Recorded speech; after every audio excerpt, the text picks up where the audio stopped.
When India hosted the SCO Summit in 2023, we had a very strong statement against terrorism and extremism. And we expect that this time too, all the SCO countries will join together in condemning terrorism. The process of normalization of relations post-Galwan started last year by Prime Minister Shri Narendra Modi in October last year. And that process has been continuing. India and China, the two biggest countries in the world, we are in the most economically dynamic region of the world. We have very large bilateral trade, but at the same time, our relations have been abnormal since Galwan. Both China and Russia are well aware of our position vis-a-vis Pakistan. And if they are able to prevail upon Pakistan to desist from its policy of cross-border terrorism, we would welcome that. Mutual trust has been broken. In diplomacy, one doesn't make such comparisons. So I will desist from making such a comparison. Namaskar, sir. So the Prime Minister of India, Mr. Narendra Modi, is visiting China after 7 years. And this is the first visit after post-Sindoor. It's a very complicated situation as far as India, China, Pakistan is concerned. Though it is an SCO meet, I'm joined by a very special guest, Mr. Jaideep Mazumder, a seasoned Indian Foreign Service officer with over 3 decades of experience. You know, he has served in various diplomatic capacities in China, which includes Hong Kong, Beijing, Bangladesh, also United Nations in New York, Cairo, Egypt. So we at Indian Express are going to use his experience to understand the complications of this region. Sir, thank you so much for speaking to Indian Express. First thing, sir, what is the significance of, PM meeting the Chinese Xi Jinping and also the Pakistani Prime Minister, on Chinese soil? So how important is this meeting? So as you know, this is a multilateral meeting of the Shanghai Cooperation Organization. And apart from the members, there will be some other special invitee countries as well. So a total of about 20 countries. The agenda in such events is always preset, and there will be declarations that will be made. So bilateral issues are strictly kept out of the SCO format. Whatever discussions happen regarding bilateral relations will happen on the margins of the conference. Leaders take the advantage of their presence to have bilateral meetings. So as of now, we do not have clarity on whom the Prime Minister of India will meet on the margins. It is likely that he will have a meeting with President Xi Jinping of China. And of course, in these bilateral meetings, we will have bilateral discussions. So it is significant coming after 7 years. Of course, the two prime ministers, China met last year in October on the margins of the BRICS conference and the BRICS summit, just as they are meeting now. And a meeting that moved the conversation forward as far as our bilateral relations are concerned. There have been several bilateral high-level meetings after that, including at the NSA level, at the External Affairs Ministers level, and also at the experts level, at the bureaucrats level. So things have been moving since then, and we hope that this particular meeting in Tianjin will also carry forward that progress in our bilateral relations. So as this is a platform to raise terror-related issues also, and the Foreign Secretary himself said that India would be raising issues concerning cross-border terrorism. But concerning, that India will raise the issue and so will Pakistan. So in Operation Sindoor, we saw that, China closely helped Pakistan. So what do you think can be the outcome of such meetings? So one of the important founding principles or objectives of the SCO was to counter terrorism, radicalism, extremism in the region. And it's not just India, many other countries in the region also have very significant concerns about terrorism and extremism and radicalism. Absolutely. So when India hosted the SCO Summit in 2023, we had a very strong statement against terrorism and extremism. And we expect that this time too, all the SCO countries will join together in condemning terrorism, including cross-border terrorism. And that will inevitably put pressure on countries like Pakistan as far as their policies are concerned. So, critics also say that now that we are having problems with Trump administration, India is trying to cozy up to China. Do you think that this game plan of India or these issues, when we are trying to get close to China, would work?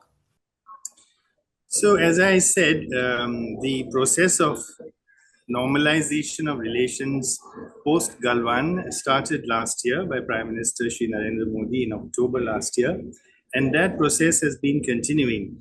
The SCO Summit happened to be at this time, and this is, you might speculate that whether Prime Minister would have gone or not under different circumstances, but that is purely speculation.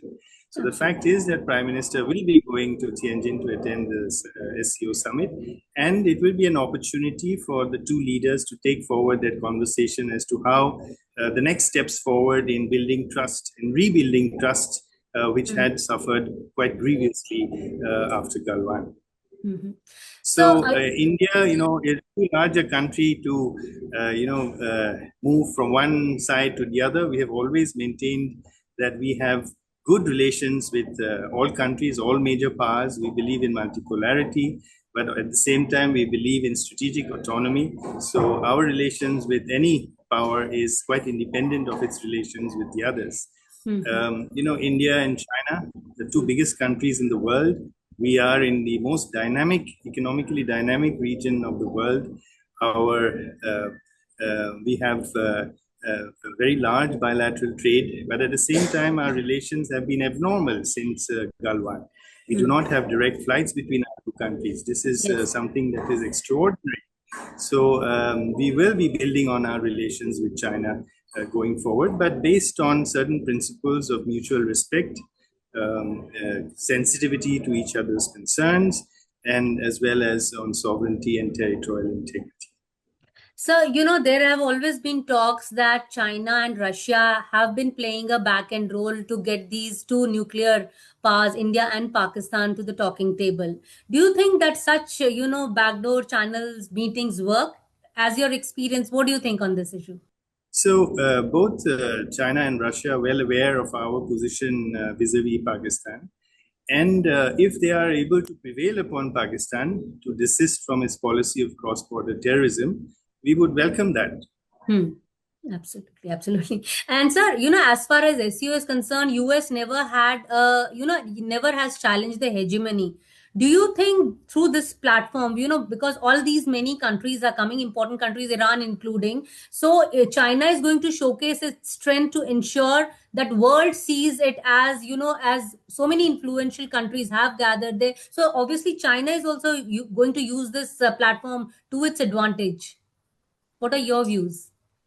So countries join multilateral or plurilateral groupings based on their interest, on what they think they will benefit from.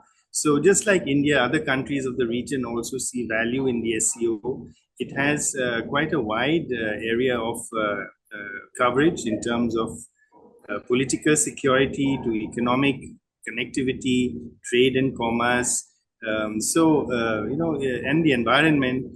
So it's quite a broad area of convergence of interests of countries in the region. So I would say that it is interests that bring countries together. So if we have common interests, we can all work together on those common interests.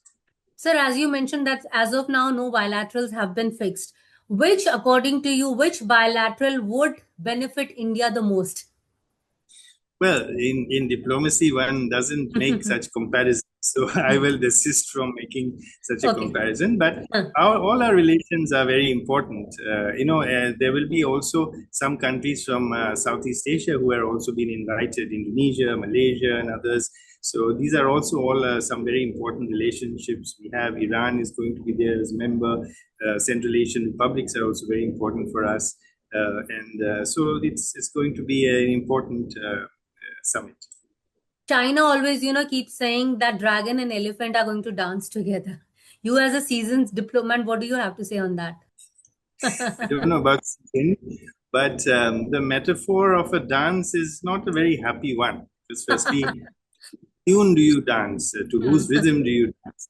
So I mean, India is too big and too important, and we have too many interests to be dancing to any particular tune. But this much I will say that good relations between India and China are definitely in each other's interests, as well as for the region and the world. Sir, Afghanistan also remains a critical focus for the SCO, particularly for regional stability. What are your thoughts on that? As you know, India has abiding interests in Afghanistan. We have historical links, we have people-to-people relations, and whatever happens in Afghanistan is also of critical importance to India. Radicalism, extremism, terrorism, these are all issues which affect us deeply. And we have been engaging with the authorities in Kabul and also proffering humanitarian aid. We have our Chabahar port in Iran, which can be used for providing assistance to the people of Afghanistan. So the relationship between the people of India and the people of Afghanistan is something that is both historical as well as of the current day and will continue in the future.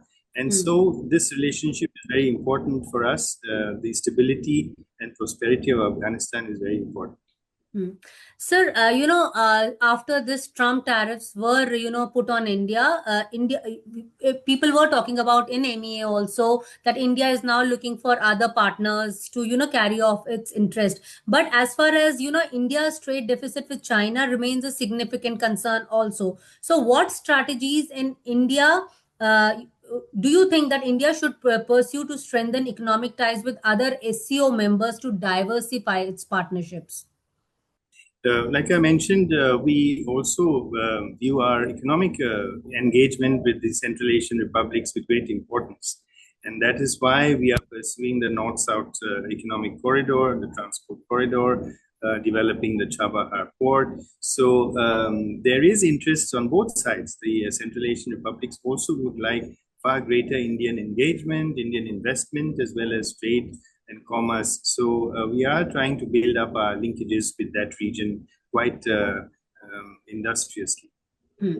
And so last question now, India, relies on China for these hydrological data, especially concerning Brahmaputra, and we also shared recently, yesterday only, we shared our alerts also with Pakistan also, despite IWT has been suspended.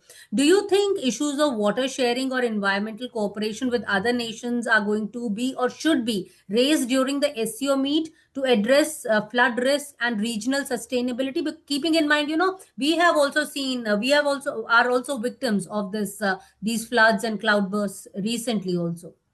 So as I said right at the beginning, bilateral issues are not taken up in the SCO format.